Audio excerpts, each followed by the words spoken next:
இன்றைக்கு ஜூன் மாதம் பொதுக்காலத்தின் 9ஆம் வாரம் 6ஆம் தேதி வியாழக்கிழமை.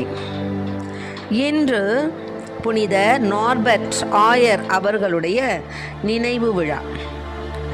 இன்று தேவன் நமக்கு தரும் ஜீவ நீரூற்றான இறை வார்த்தைகள் புனித மார்க் எழுதிய நற்செய்தி இயல் 12 இறை வார்த்தைகள் 28 34 முடிய.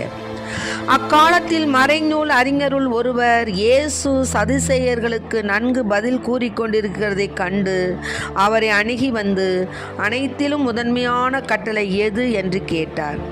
அதற்கு இயேசு, இஸ்ரேலே கேள், நம் ஆண்டவராகிய கடவுள் ஒருவரே ஆண்டவர்.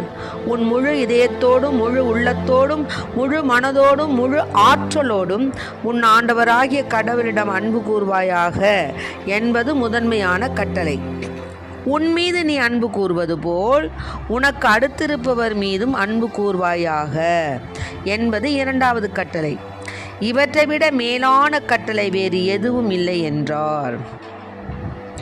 அதற்கு மறைநூல் அறிஞர் அவரிடம், நன்று போதகரே, கடவுள் ஒருவரே, அவரை தவிர வேறு ஒரு கடவுள் இல்லை என்று நீர் கூறியது உண்மையே.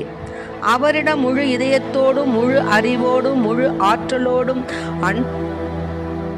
அன்பு செலுத்துவதும், தன்னிடம் அன்பு கொள்வது போல் அடுத்திருப்பவரிடம் அன்பு செலுத்துவதும் எரிபலிகளையும் வேறு பலிகளையும் விட மேலானது என்று கூறினார். அவர் அறிவுத்திறனோடு பதிலளித்ததைக் கண்ட இயேசு அவரிடம், நீர் இறை ஆட்சி நின்று தொலையில் இல்லை என்றார். அதன்பின் எவரும் அவரிடம் எதையும் கேட்க துணியவில்லை. ஆண்டவரின் அருள்வாக்கு. கிறிஸ்துவே மக்கு புகழ். அன்பே கடவுள் என்றான், அன்புக்கு ஈடேது சொல். அன்பே இன்பம் என்றான், அன்புக்கு விலையேது சொல். அன்பே கடவுள் என்றான், அன்புக்கு ஈடேது சொல். மன்னோர்கள் மொழி பேசினும் அன்புக்கு ஈடாகுமா? விண்ணோர்கள் மொழி பேசினும் அன்புக்கு ஈடாகுமா? அன்பே கடவுள் என்றான், அன்புக்கு ஈடேது சொல்.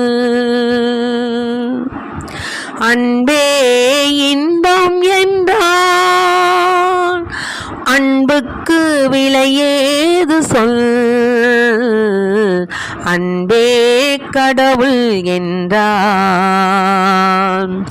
அன்புக்கு ஈடேது சொல்.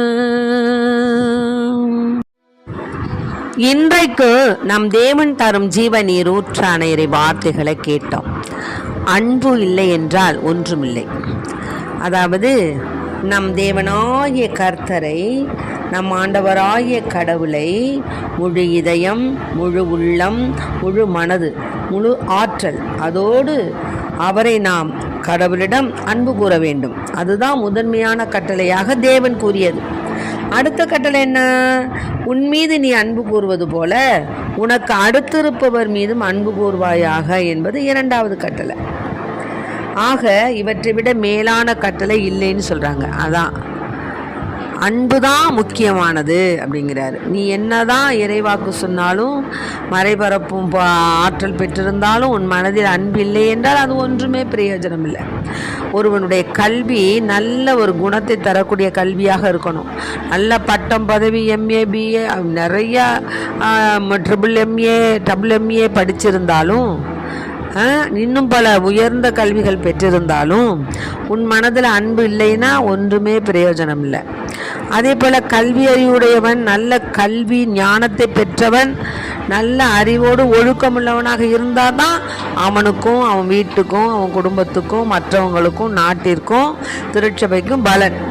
அதெல்லாமல் நல்லா படித்து பலனிருந்து ஒன்றுமே பிரயோஜனம் இல்லாமல் தீய பழக்க வழக்கங்களுக்கு அடிமையான அவனால் என்ன பழக்கம் இருக்கும்? ஒன்றும் பிரயோஜனம் இல்லை. அது மாதிரி தான் அன்பு இல்லை என்றால் ஒன்றுமே கிடையாது. நம்ம மனதில் அன்பு இருந்தால் தான் நாம் பிறரை மன்னிக்கக்கூடிய மனம் நம்மிடத்தில் இருக்கும், பிறரை ஏற்றுக்கொள்ளக்கூடிய மனம் நமது இருக்கும். நம்மளை என்ன சொன்னாலும் சொல்லிட்டு போகிறாங்க போ, அதை பற்றி கவலை இல்லை. நம் தேவன் ஒருவர் நம்முடைய மனதையும் உள்ளத்தையும் ஆய்ந்து அறியக்கூடிய அவர் ஒருத்தர் போதும் அப்படின்னு நம்ம மனசில் வச்சுக்கிட்டு நம்மை வெறுப்பவர் பகையாளி கூட நம்ம நேசிக்கணும். ஆமீன். பகையாளியை கூட நம்ம என்ன செய்யணும், ஆசீர்வாதமாக இருப்பீர்களாக என்று நம்ம ஆசீர்வதிக்கணும். அந்த பண்பு நமக்கு வர்றது கஷ்டம்தான். ஆனால் இறைவனில் நாம் இரண்டர கலந்து இறைவனோடு நாம் ஒன்றித்திருக்கும் பொழுது, தூய ஆவியானுடைய அபிஷேகம் நமக்கு கிடைக்கும் பொழுது அந்த ஊன் இயல்பு நம்மளை ஒன்றும் செய்யாது. அந்த ஊன் இயல்புபடி நம்ம நடக்க மாட்டோம். ஆக நம்முடைய வாழ்க்கையிலும் சரி, நம்முடைய உள்ளத்திலும் சரி, நம்முடைய இல்லத்திலும் சரி, நம்ம குடும்பத்திலையும் சரி, நம்முடைய அக்கம் பக்கத்துலையும் சரி, நம்ம உற்றார் பெற்றார் உறவினரிடத்திலும் சரி, உடன் பிறந்தவற்றிலும் சரி, குழந்தைன் கூட்டாளி நாத்தனாமார்கள் சம்பந்தபுரத்தார்த்தையும் சரி, எல்லோரிடமும் நாம் அன்பு கொண்டவர் மனவுடையவர்களாய் வாழ வேண்டும். நாம் ஒரு வார்த்தை சொன்னால் அவங்க ஒரு வார்த்தை சொல்லத்தான் செஞ்சுருப்பாங்க. அதனாலலாம் நம்ம என்ன செய்யக்கூடாது, பெருசாக எடுத்துக்கக்கூடாது. அன்பு இருந்தால் அந்த இடத்துல அந்த குற்றம் காண முடியாது. ஆக நம்முடைய வாழ்க்கையிலும் நம்முடைய சுற்றுப்புறத்திலும் நாம் அன்பு கொண்டவர்களாய், பிரத்தியாரை நேசிக்கக்கூடியவர்களாய் நாம் வாழ வேண்டும். இதையே தான் அந்த 2 பேதுருவில் என்ன சொல்கிறாங்கன்னா, 2 பேதுருவில் 1 இயல், அதில்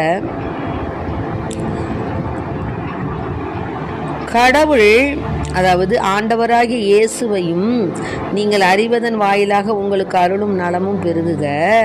அடுத்தபடியாக இறை பற்றுடன் வாழ்க்கை நடத்துவதற்கு தேவையான எல்லாவற்றையும் அவர் தம் இறை வல்லமையால் நமக்கு அருளியுள்ளார். பார்த்தீங்களா?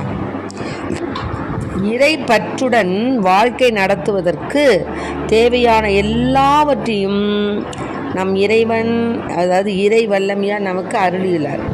அதனால தீய நாட்டத்தால் சீரழிந்துள்ள உலகை விட்டு விலகி ஓடி இறைத்தன்மையில் பங்கு பெறுங்கள்.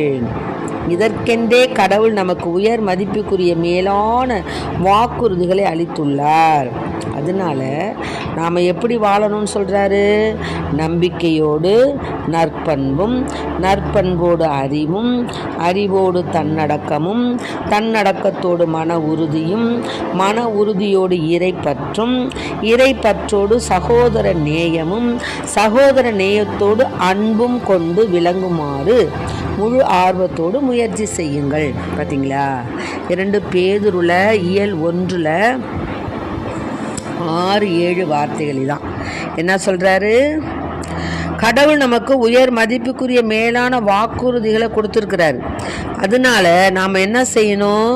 நம்பிக்கையோடு நற்பண்பு, நற்பண்போடு அறிவு, அறிவோடு தன்னடக்கம், தன்னடக்கத்தோடு மன உறுதி, மன உறுதியோடு இறைப்பற்று, இறைப்பற்றோடு சகோதர நேயம், சகோதர நேயத்தோடு அன்பு கொண்டு விளங்குமாறு முழு ஆர்வத்தோடு முயற்சி செய்யுங்கள் என்று கூறுகிறார். ஆகவே அன்பான பிள்ளைகளை, நாம் இதுவரை எப்படி இருந்தாலும் சரி, இன்று முதல் உங்களுக்கு யார் எதிரியாக தெரிகின்றார்களோ, நீங்கள் யாரை மன்னிக்கலையோ அவங்கள உளமாற மன்னிச்சிருங்க. அவங்கள உளமாற மன்னிச்சிருங்க. தேவன் நம்மோடு இருக்கிறார். ஆமாம், 7 முறையில் 70 முறை மன்னிக்க சொல்கிறார் ஆண்டவர். நாம் எப்பேற்பட்ட கொடிய பாவம் செஞ்சோம், ஆனால் நம் பாவத்துக்கு பரிகாரமாக தேவன் தன்னுடைய உயிரையே பலியாக கொடுத்தார். ஒன்றுமே குற்றமே இல்லாத மனுஷன் மீது வீணா குற்றத்தை சுமத்தி அவரை பலியிட்டாங்க. ஆகவே அன்பு பிள்ளைகளை, நாம் அன்போடும் பாசத்தோடும் பிறர் அன்போடும் இறைவனுக்கு ஏற்புடைய பிள்ளைகளாக இறைப்பற்றோடு சகோதர நேயம், சகோதர நேயத்தோடு அன்பு. ஆக இந்த வார்த்தைகளை நாம் மனதில் கொண்டு நாம் பிறரை நேசிப்போம், பிறர் மீது அன்பு செலுத்துவோம். நாம் என்ன குற்றம் அவர்கள் நமக்கு செய்திருந்தாலும் அவர்களை மன்னித்து அவர்களுக்காக ஜெபிப்போம். ஆமென்.